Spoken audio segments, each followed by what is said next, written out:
কথা বলতে গিয়ে যদি বিভিন্ন ভাবে লাঞ্ছিত বঞ্চিত হয় তাও আমি পিছপা হব না। তাই বন্ধুগণ, আমার বলার বক্তব্য এটাই, ঐক্যবদ্ধ হতে হবে, দলবদ্ধ হতে হবে।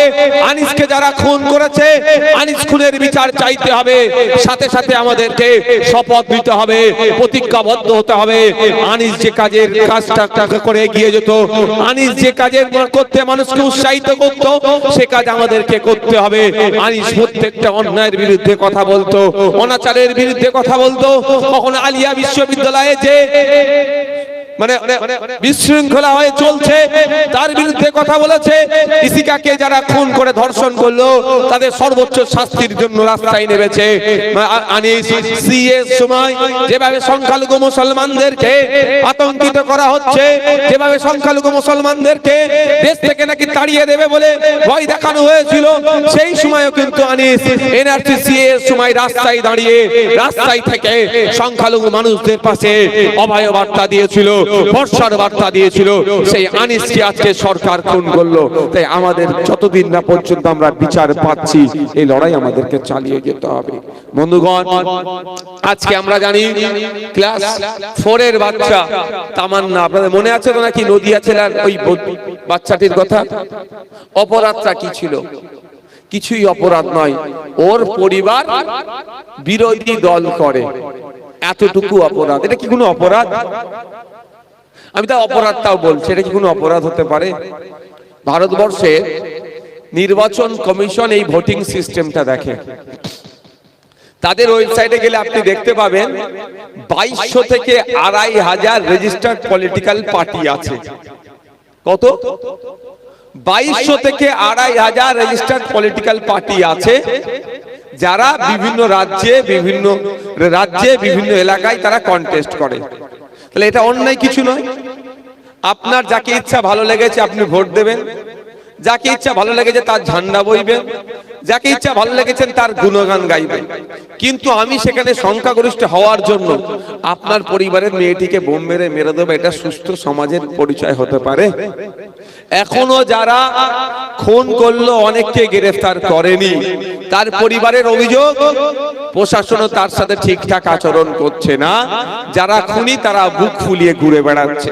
তাই আমরা আমাদের তামান্নাকে ভুলে গেলে চলবে না।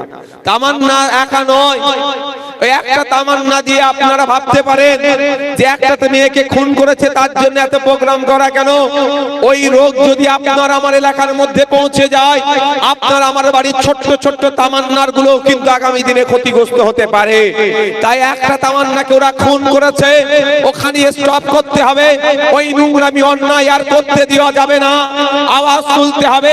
মায়েরা আপনার বলুন, 9 বছরের একটা বাচ্চা, আপনার আমার প্রত্যেকের বাড়িতে শিশু আছে, ওই ফুটফুটে শিশুটিকে এই শাসকের গুন্ডা মস্তান দ্বারা বোম মেরে খুন করেছে। যারা খুন করলো তাদের যদি সর্বোচ্চ বিচার না হয়, তাহলে আগামী দিনে এই ইস্যু বাটিতেও দেখবেন রাজনৈতিক হিংসা হবে, তাকে খুন করছে। আগামী দিনে দেখবেন দত্তপুকুরে কোনো জায়গায় রাজনৈতিক হিংসা হচ্ছে, আমডাঙ্গাতে কোনো জায়গায় রাজনৈতিক হিংসা হচ্ছে, বারাসাতে কোনো জায়গায় রাজনৈতিক হিংসা হচ্ছে, মধ্যমগ্রামে হচ্ছে। রাজ্যের যে কোনো প্রান্তে দেখবেন ওই রাজনৈতিক হিংসার বলি আমাদের বাড়ির ফুটফুটে সন্তানগুলো হবে।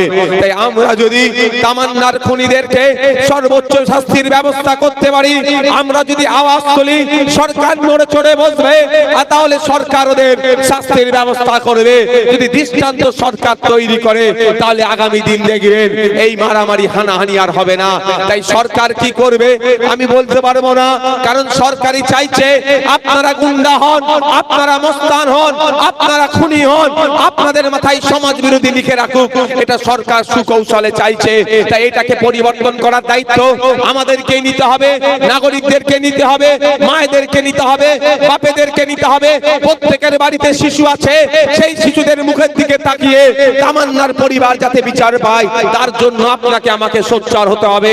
তাই বন্ধুগণ, আমার বলার বক্তব্য এটাই যে আমরা ভুলে গেলে চলবে না। এই নদিয়ার ওই একটি ছোট্ট মেয়ের কথা, ছোট্ট মেয়ে হতে পারে, ওটা কিন্তু আমাদের সমাজের আগামী প্রজন্ম। তাকে খুন করেছে মানে সমাজকে ওরা খুন করতে চাইছে।